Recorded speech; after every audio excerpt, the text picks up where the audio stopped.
Scientists conducted genetic research, but ended up creating ferocious giant snakes. The movie action kicks off on the Nigerian coast in 2019. Tourists are enjoying a boat excursion, but the girl, Jayawan, stares thoughtfully into the water. Suddenly, her father Chengong approaches, startling her with tales of sea monsters, but Jayawan irritably notes that he's acting like a child. He then hands her a box, wishing her a happy birthday. Inside, Jayawan finds a homemade walkie-talkie, but she's far from thrilled. Her father pulls out an identical one, excitedly explaining how they can communicate with them. Lost in his excitement, he doesn't notice Jayawan's disappointment as she walks away. The crowd of tourists begins to cheer as dolphins leap out of the water. People rejoice, unaware that the dolphins are fleeing from a huge sea monster lurking beneath the waves. Meanwhile, Jayawan approaches the water again.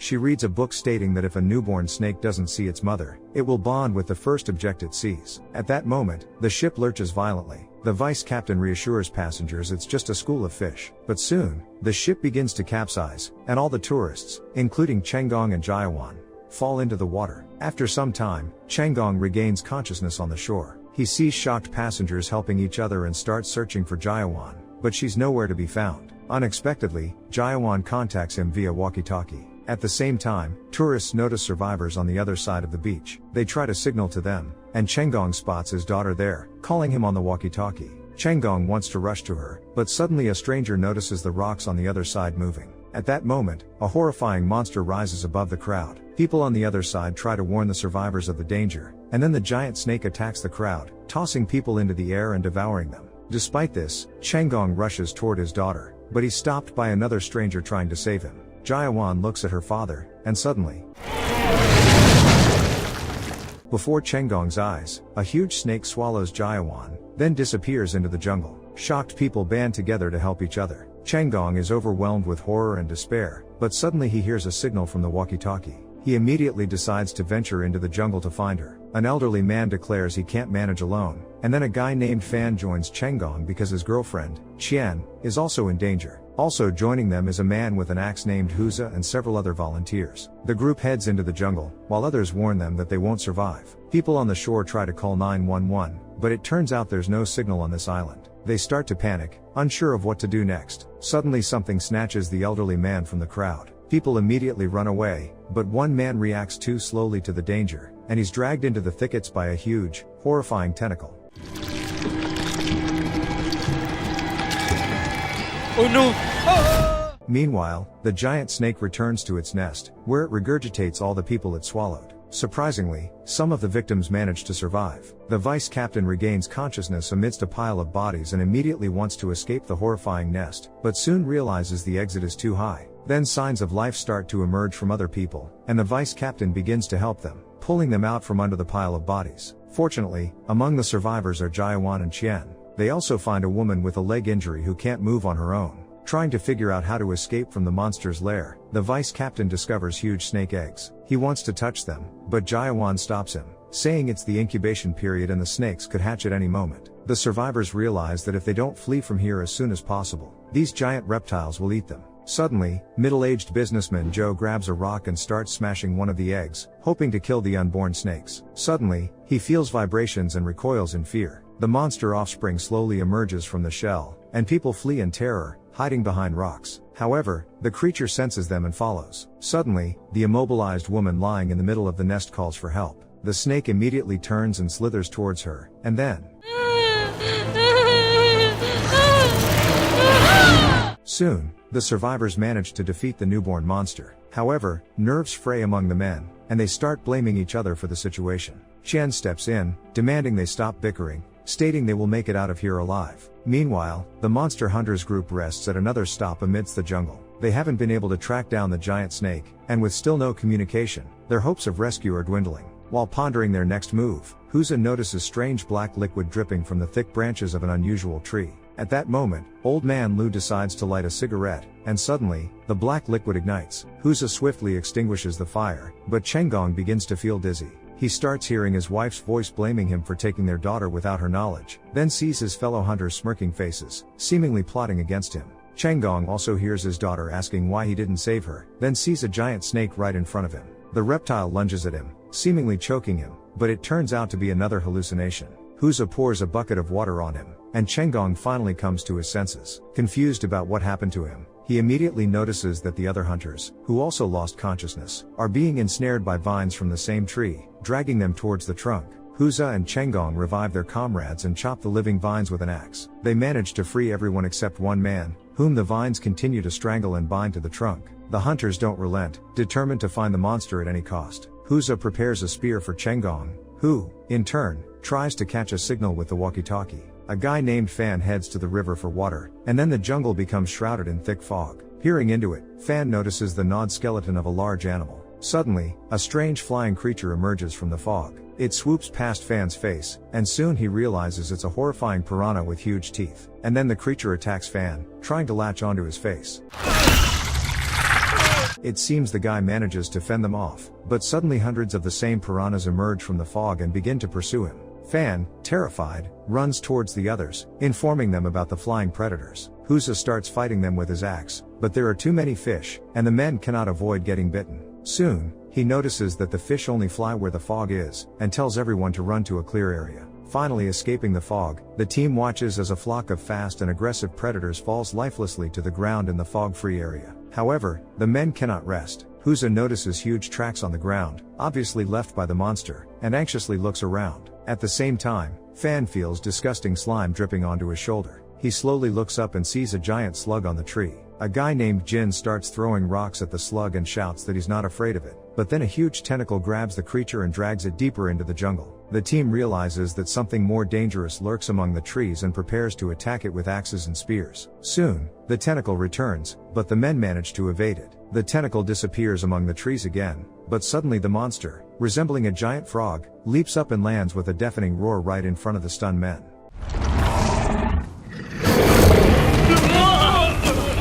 After freezing for a few seconds, the team bolts, but a tentacle, which turns out to be the frog's tongue, lashes out and grabs Lu. He struggles to hold onto the tree, and the others try to help him, but they're not strong enough. Then Jin decides to cut the monster's tongue, but it spews out poisonous liquid, burning his face. Luckily, Huza comes to their rescue, launching a makeshift spear right into the monster's eye. It writhes in pain and releases Lu. The team makes a run for it, but at the same time, the frog leaps again over the treetops. The monster is about to land right on the team, but then they're saved by an even larger creature. The very snake they've been searching for swoops in, catches the frog midair, and promptly swallows it. The shocked men watch this incredible scene unfold, but then the snake turns its attention to them. Huza urges everyone to run as fast as they can, but the snake manages to catch up to Jin and Lu, who were injured in the struggle with the frog. They still manage to find cover in dense bushes, which the massive snake can't penetrate. Fan decides to divert the snake's attention to himself. She starts to lead it away, but fortunately loses it soon after. The others hide behind trees, hoping the slithering snake passing by won't notice them. However, Jin can't contain his fear and ends up wetting himself. The giant reptile immediately catches his scent and confronts him. Jin pleads with the snake not to eat him, saying he's needed by his loved ones, but of course, the snake doesn't respond to his words and promptly swallows him. Lu rushes to help his friend, but the others insist that Jin is beyond saving and urge him to run. The snake continues to pursue the unfortunate men, but then they come across a small pond. They jump in, the water cooling them down and making them invisible to the snake. Missing its prey, the reptile slithers off in the opposite direction, and the team finally catches their breath. Meanwhile, back at the survivors' hideout, they feel a strong vibration and realize the giant snake is returning to its home. They decide to lie still so as not to attract the reptile's attention. Finally, the snake reaches its nest, spits out Jin's body, and suddenly notices the lifeless body of its offspring. Joe starts to panic and frantically searches for a way out, then suggests to the others to boost him up and promises to pull them all out one by one, although it's clear he plans to save only himself. Suddenly, a sound interrupts them, coming from another egg. Soon, a snake emerges from it, and everyone runs as far away from it as possible. However, Jayawan, remembering that snakes consider the first creature they see as their mother, decides to stay. She reaches out to the snake, and it indeed doesn't attack her. Then Jayawan takes Qian's hand, showing the reptile that she's not prey either. Meanwhile, the men desperately try to escape the hideout, grabbing onto scraps of vines, but they fail. Soon, the snake notices the movement and strangles one of the men. Despite everything, Joe manages to grab onto a vine and climb to the surface. The vice captain asks him to drop down a longer vine for them, but Joe decides not to help them. Realizing that help won't come, Jayawan looks disappointedly at the homemade radio given to her by her father. She tells Qian that her father acts like a child and that she has to take care of him. But Qian admits that she would love to have a father like Jiawan's, as her own father only cares about business. Their conversation is suddenly interrupted by the crack of an eggshell. This time, several snakes emerge into the wild. Meanwhile, in the jungle, hunters stumble upon barbed wire, and then they discover an abandoned house. Upon entering, they realize that this place used to be a secret laboratory. The men then find documents that reveal biological experiments that were conducted here, and all the monsters inhabiting the island were created by humans. One day, something went wrong in the lab, and all the test subjects ended up free. Huza manages to locate and fix a communication device. He's confident that if they keep sending signals using Morse code, rescuers will be able to find them. Suddenly, a snake slithers by the house, and Chenggong assumes its nest must be nearby. Then Zhou bursts into the house, and the men immediately ask him about Jiawan and Qian. However, Zhou decides to lie and claims that no one else survived besides him. Chenggong and Fan fall into despair, not knowing how to go on.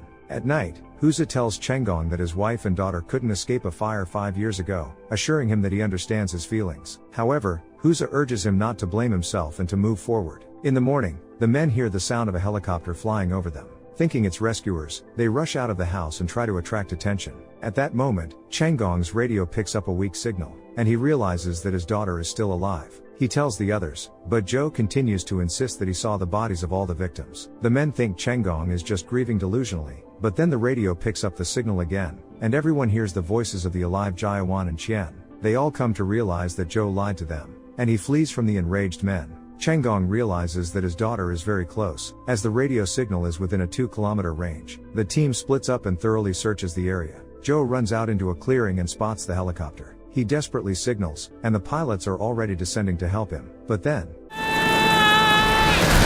Zhou returns, and soon Lu catches up with him. The old man lunges at him, but Zhou proves to be stronger. Meanwhile, Chenggong stays in contact with Jiawan. The girl informs him that they are in an underground cave, and Qian says that there is likely a body of water nearby, as they can hear the sound of water flowing. Suddenly, several hungry newborn snakes approach the girls, but fortunately, they are stopped by the snake that mistook Jiawan for its mother. The girls seize the opportunity to hide, and then they hear Chenggong's voice, who has finally reached the cave. Chenggong lowers a vine to them, which they tie around themselves, and then he starts pulling the girls up to the surface, while the snakes are closing in from below. But suddenly, Chenggong stops as he sees the leader of the lair next to him, preparing to attack. But then Huza appears and rushes at the snake with an axe. The monster writhes in pain, and Chenggong continues to rescue the girls. The creature regains its senses and prepares to attack Huza, but Fan comes to his aid, throwing a spear into the snake's other eye. Huza manages to drive the snake into a trap, dropping a heavy cocoon on it from a tree. Struck,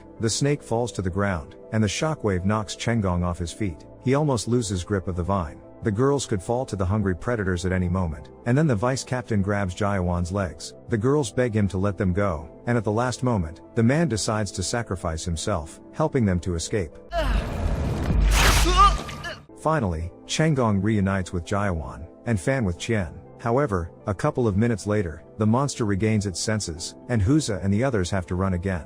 At the same time, Zhou flees from danger, but he suddenly stumbles over Lu's body and falls into the lair, where hungry predators immediately swarm around him. Soon, Huza decides to distract the snake again to give the others a chance to escape. Fan joins him, and they attack the monster with an axe and a spear, but they receive retaliatory blows from its massive tail. The men run deeper into the jungle and find themselves back at the trees with flammable liquid. The snake notices Fan and prepares to swallow him, but Huza manages to distract it. The monster slithers in the other direction, and Huza quickly dips the makeshift torch into the flammable liquid, and he and Fan chase after it. Meanwhile, Chenggong decides to return and help the men fight the snake. He tells Jiawan and Qian to run into the field while he heads towards the jungle. But suddenly, Huza and Fan emerge from there and order them to run. Chenggong turns around and sees the monster attacking his daughter once again.